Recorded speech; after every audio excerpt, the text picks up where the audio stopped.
Imagine a crowded concert hall in Austin, Texas. Yeah. It's like the early 1970s. Okay, setting the scene. Right.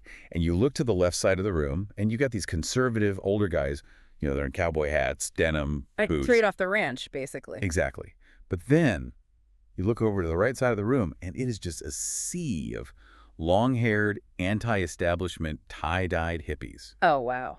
Which, in the 1970s, that's a pretty volatile mix. Right. By all accounts, in that deeply polarized political climate, those two groups should absolutely be at each other's throats. Oh, for sure. I mean, it was an era of intense cultural fracture. You have the ongoing Vietnam War, the civil rights movement, massive generational divides. Just a ton of tension. Yeah, the tension in the air across the whole country was incredibly thick. So putting those two specific demographics in a room together usually meant trouble. But instead of fighting, they're standing shoulder to shoulder, they're passing beers back and forth, and they are singing along to every single word coming from the stage. That is amazing. So the question is, what could possibly bring these two completely polarized groups together in perfect harmony? And the answer is a musical rebellion. You got it. Welcome back, Deep Divers, to the Deep Dive Classroom. I'm your host, and joining us as always is our resident expert. Happy to be here. I'm really excited for this lesson. Me too. Because today we are learning how rejecting the rules basically became the ultimate rule for success. We're exploring the history, the grit, and the legacy of outlaw country music. It's such a fascinating story. It really is. We're going to unpack how a handful of frustrated musicians broke the cookie-cutter mold of the mainstream industry, united a deeply divided country, and just changed music forever. And what's crucial to understand for anyone listening, whether you are a massive country music fan or, you've literally never listened to a steel guitar in your life, is that this isn't just a history lesson about guitars. Right. It's a masterclass in how artistic autonomy and raw authenticity can completely reshape an entire industry. So grab your notebooks, Deep Divers, and ask yourself right now, where in your own life are you following safe rules that are actually holding you back? That's a great framing for this, Yeah. because these guys definitely stopped playing it safe. They really did. So to understand the rebellion, I think we first have to understand the empire they were rebelling against. Right, which in the 1960s was defined entirely by something called the Nashville sound. The Nashville sound. Okay, let's break that down, because it wasn't just like a vague musical style. Yeah, no, not at all. It was a highly rigid manufacturing process. If you turned on country radio in the 60s, you were hearing a very specific, highly engineered product. So not just a bunch of guys jamming in a room. Exactly the opposite. The Nashville sound was dominated by carefully crafted recordings explicitly aimed at crossing over to pop audiences. So if you walk into a studio on Music Road during this era, you aren't seeing a scrappy band hashing out a groove. What are you seeing? You are seeing a corporate assembly line. You have lush orchestral string arrangements, massive choirs of background singers, and the music is being played by the exact same group of flawless, heavily utilized studio musicians day in and day out. Okay, let's unpack this with an analogy for the class. If Nashville was like a sterile corporate assembly line making these identical shiny sedans, Nice, yeah. and the Outlaws were basically the mechanics out back, trying to build a loud, custom hot rod in the alley. That franchise, or assembly line analogy, is spot on because it was entirely about efficiency and mass appeal. Producers in Nashville favored simple, safe songs. Keep it predictable. Right. They absolutely did not want artists playing instruments on their own records. Wait, really? The singers couldn't play their own guitars? Nope. And they certainly didn't want a singer bringing in their own scruffy touring band to record. Studio musicians were just faster. They were on the clock, and they never made mistakes. Yeah, the executives viewed the singer just as a voice to be layered on top of their prefabricated tracks. But, some artists fundamentally chafed at those constraints. Because they wanted to be artists, not just vocal cogs in a machine. Exactly. They wanted to revive the hard honky-tonk aesthetic of the 1940s, think Hank Williams, and they wanted to inject it with the attitude of modern folk and rock. Which brings us to the ultimate farm-to-table chef refusing those corporate ingredients, Willie Nelson. Yes, the pioneer.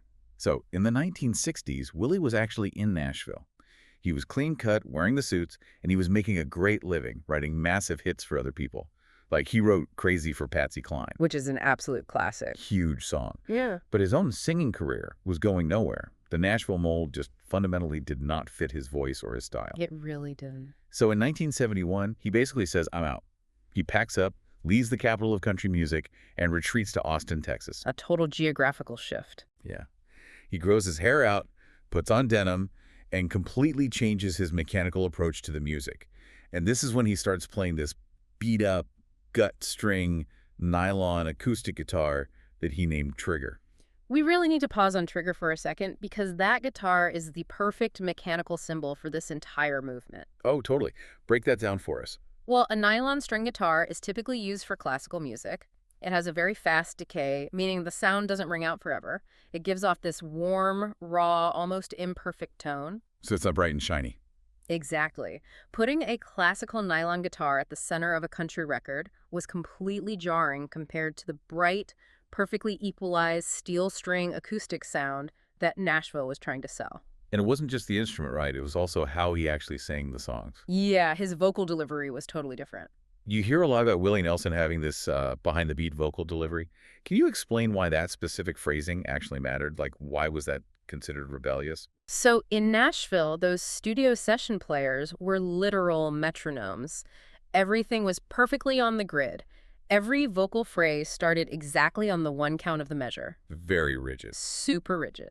When Willie sang behind the beat, it meant he was intentionally dragging his phrasing.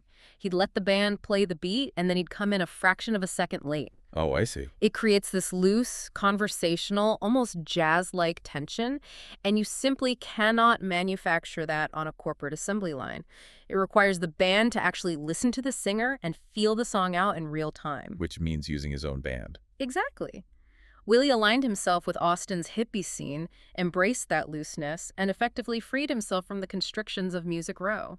And he wasn't alone in this frustration. You also had Waylon Jennings. Waylon is such a key part of this. He really is. And Waylon actually had a rock and roll background. He played bass for Buddy Holly before Holly died in that tragic plane crash. Right, the day the music died. Yeah. So when Waylon eventually got into the Nashville system, he constantly clashed with the executives. He demanded creative control over how his records actually sounded. He wanted his own guys in the room. Exactly. He wanted to use his own touring band in the studio, and he wanted a heavy, rock-tinged bass sound driving his tracks. Which was another major point of friction with the establishment. In the Nashville sound, the bass guitar was supposed to be tucked away. Barely felt, really. Just keeping time so the lush strings and the lead vocals could soar over it. But Waylon was like, no, turn the bass up. Waylon wanted the bass driving the song aggressively, like a rock track. He and Willie weren't just being, difficult divas throwing tantrums about studio time. Right, it was deeper than that. They were fighting for the fundamental soul of their music. This wasn't just a geographical shift to Texas. It was a profound stylistic shift toward raw, unpolished instrumentation. So, deep divers, here is a quick application exercise for you. Think about a time you were forced to do something the corporate way, or the standard way. How did you push back? Did you conform, or did you build your own hot rod in the alley? I love that. It's all about finding your own voice. Now, rejecting the assembly line is easy to say, but it's really hard to do when the labels hold all the purse strings and control the radio stations. Oh, it was a massive risk. Yet this stylistic shift somehow accidentally bridged one of the most massive cultural divides in American history. Let's go back to that opening image, the Cowboys and the Hippies. Right, the Austin concert halls. How does a change in bass tones and vocal phrasing actually unite these two groups? It's honestly one of the most beautiful sociological ironies in music history. Outlaw Country managed to unite these fiercely divided subcultures under one musical roof because it offered something both sides were starving for. Which was what? Working-class realism. Venues in Austin, like the Armadillo World Headquarters or Willie Nelson's massive 4th of July picnic festivals, they became these unprecedented cultural melting pots. Yeah, the songwriter Ray Wylie Hubbard, who was fantastic in that era, he noted that despite all the turbulence and anger of the Vietnam era, you'd go to these shows and literally see rednecks and hippies standing side by side. Just enjoying the music together. Because the music embraced gritty realism. It gave a voice to marginalized figures, rather than just singing polite pop songs about idealized romance. And we absolutely have to credit the veterans who paved the way for this thematic shift, like Johnny Cash. Oh, absolutely. The Man in Black. Exactly. He predated the Outlaw marketing label, but he fundamentally embodied the ethos. In 1968, he recorded at Folsom Prison. Such a legendary album. It really is. It was an entirely live album recorded inside a maximum security penitentiary, playing directly for the inmates. That album single-handedly legitimized prison-themed country music for the mainstream. He just brought it right into people's living rooms. And even before that, in 1964, he defied his label to release Bitter Tears, which was a concept album tackling the dark, unvarnished history of Native Americans. He was taking the microphone and pointing it at the people polite society wanted to completely ignore. Exactly. And then you have Merle Haggard. He brought this incredible, undeniable grit because he actually had a prison background himself. Right, he was an inmate at San Quentin, I think. He was, and he wrote the song Mama Tried about his own experiences behind bars. But the fascinating thing about Haggard is how he navigated the political divide of the time. This is where it gets really interesting, because he writes Okie from Muskogee, right? Yes, and that song very famously challenged the hippie counterculture from a strict, conservative, small-town viewpoint. The lyrics are explicitly anti-hippie and anti-drug. It's basically a love letter to conservative values. But the crazy part is how the audience reacted. Both sides loved it. Wait, the hippies loved Okie from Muskogee. They did. I mean, the conservatives loved the message, obviously. But the counterculture youth adopted it too, almost ironically at first, but largely because they respected the raw honesty of it. That is wild. Haggard wasn't pandering to the hippies. He was telling them exactly who he was. And in a weird way, the counterculture respected that refusal to conform more than if he had just tried to write some generic peace and love anthem. It just proves that authenticity resonates, regardless of your political leaning. People can smell when they're being marketed to, and they can tell when someone is just telling the truth. Exactly. And outlaw writers like Chris Christopherson gave this movement its real literary voice. He penned Sunday Morning Coming Down, which Johnny Cash turned into a massive hit. That song is rough. It's an incredibly stark, unglamorous portrait of waking up painfully hungover, coming down from drugs, and feeling profoundly lonely on a Sunday. It wasn't wrapped in a neat little bow with a moral lesson at the end. But hold on, I have to push back here. Because you have guys like David Allan Coe, who literally served 7 years in prison, writing aggressive anti-corporate anthems like Take This Job and Shove It. Right. And you have Johnny Cash going on mainstream network television in the late 60s and 70s, singing unedited lyrics about being quote-unquote stoned. Which was a big deal back then. A huge deal. So how on earth did the mainstream corporate machine like the RCA and Columbia executive handle this? They must have been absolutely terrified that these guys were going to destroy their polite, profitable enterprise. Oh, initially, they were beyond terrified. They hated it. The establishment executives saw these artists as unruly troublemakers, destroying a very reliable money-making formula. They tried to suppress it. They absolutely tried to shut it down, but they couldn't ignore the numbers. The fans were buying it by the truckload. Which brings us to the actual industry takeover. Because it's one thing to be a cultural rebel. It's another thing to completely flip the financial power dynamic of an entire industry. And setting a platinum benchmark while doing it. Right. But before we get into how they actually wrested control away from the executives, deep divers, if you are loving this lesson on breaking the mold and building your own success, be sure to hit that like button. Yes, definitely give the video a like. Subscribe to the channel so you never miss a deep dive. And hey, if you're a musician yourself looking to rebel against the polished sound, click on our affiliate marketing links in the description for some awesome music gear. Maybe pick up your own nylon string guitar. Exactly. Yeah. You can also grab some of our exclusive Fourth Wall merchandise while you're down there. And please, drop a comment below with what topic we should teach next. We love hearing from you. We really do read all the comments. Okay, commercial break over. Back to the takeover. How do the Outlaws actually beat the record executives at their own game? Well, it all came down to leverage and contracts. The turning point really crystallized around Willie Nelson's 1975 album, Red-Headed Stranger. Okay, set the scene for us. So Willie had finally gained enough leverage to get a clause written into his contract with Columbia Records that gave him complete creative control over his albums. The golden ticket. Exactly. When Willie finished recording Red-Headed Stranger, he handed the master tapes over to the executives in New York, and they were utterly confused. Because the production was so sparse, right? It was insanely sparse. It was basically just Willie, his guitar trigger, and a very stripped down backing band. No lush strings, no background choirs, just a dark concept album about a fugitive preacher. Wow. The label literally thought they were listening to unfinished demo tapes. Wait, they thought it was just a demo? Yeah. In the recording industry, a demo is just a rough sketch of a song you record to show the producer how it goes before you bring in the real studio musicians to polish it up. Huh. Columbia thought Willie had just forgotten to add the rest of the instruments. That is hilarious. They explicitly did not want to release it. They thought it would bomb. But because of that creative control clause in his contract, they had absolutely no choice. They had to put it exactly as he delivered it. Yep, hands were tied. And what happens? It contains the song Blue Eyes Crying in the Rain, which becomes a massive runaway hit. The album goes multi-platinum. It was huge. Willie Nelson becomes a massive country superstar, not by fitting into the Nashville mold, but by literally forcing the mold to shatter around him. And Waylon Jennings was proving the exact same thing over at RCA around the same time. In 1973, he released landmark albums like Honky Tonk Heroes. Which was a big risk in itself. A huge risk because it featured songs written almost entirely by a rough-around-the-edges, relatively unknown songwriter named Billy Joe Shaver. Right, he wasn't one of the polished Music Row writers. Exactly.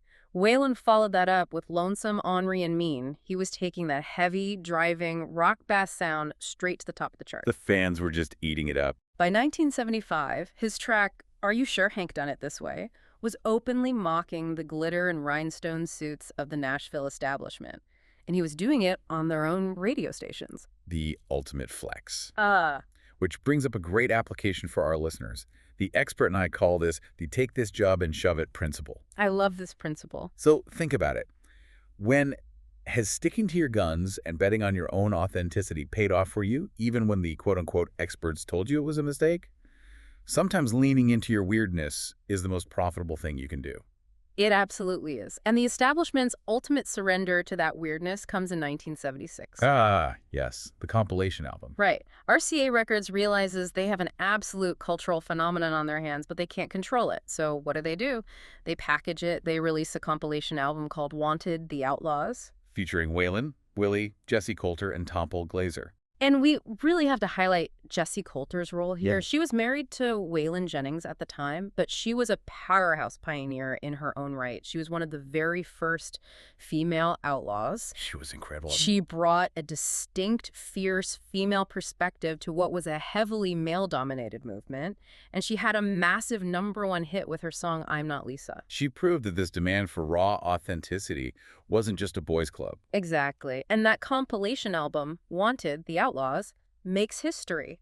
It becomes country music's first ever certified platinum-selling album, 1 million copies sold. That is just staggering. It completely swept the Country Music Association awards, too, right? It did. It won Album of the Year. The very establishment that tried to shut the door in their faces a decade earlier was now inviting them onto the stage and handing them trophies. The Outlaws went from being pariahs to being Nashville's biggest cash cows. But this wasn't just some passing 1970s fad. They fundamentally broke the old system, paving the way for today's artists. Right, which brings us to the legacy, the neo-outlaw revival.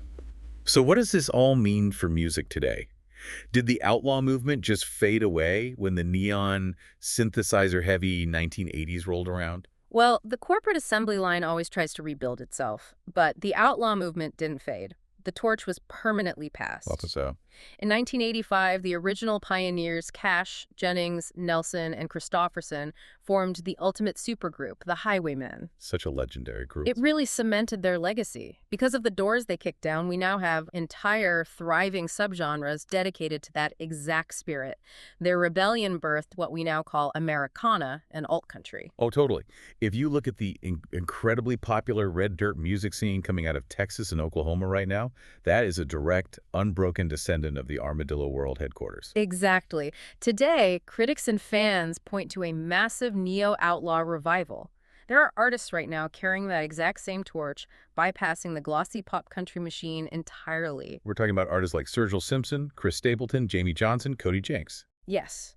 They are blending traditional country instrumentation with that unapologetic rock and folk honesty, and they're packing arenas doing it.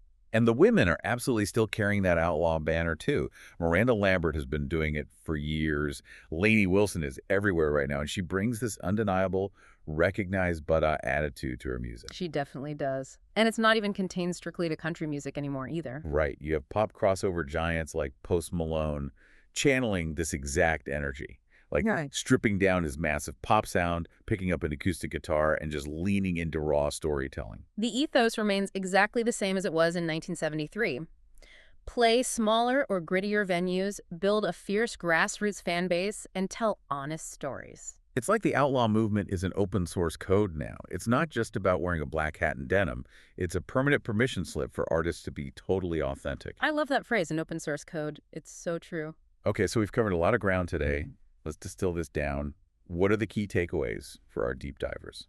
All right, 4 main insights. Number 1, the outlaw movement started as a direct, necessary rejection of Nashville's polished cookie-cutter sound. The assembly line. Right. Number 2, it bridged the massive cultural gap between conservative rural fans and counterculture hippies by focusing on raw, shared human truths. Proving that honesty unites people. Exactly. Number 3, by leveraging their contracts to demand creative control, artists proved that unvarnished authenticity is incredibly profitable, leading to country music's first platinum album. And number 4. Number 4, the movement birthed modern alt country and Americana, proving that true innovation often comes from stripping things away rather than adding more polish. That is such a powerful point. It really shows why this matters outside of just music history. It really does. So as we wrap up, I want to leave you with a final provocative thought.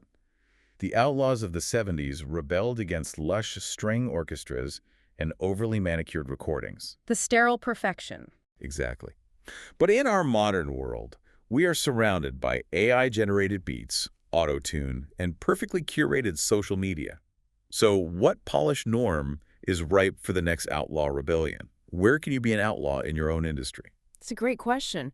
Practice applying that raw authenticity to your next project. We'd love to hear your thoughts, so share your reflections in the comments. Stay tuned for our next deep dive, where we'll unpack another incredible story of rule breakers changing the world. Keep diving, learners.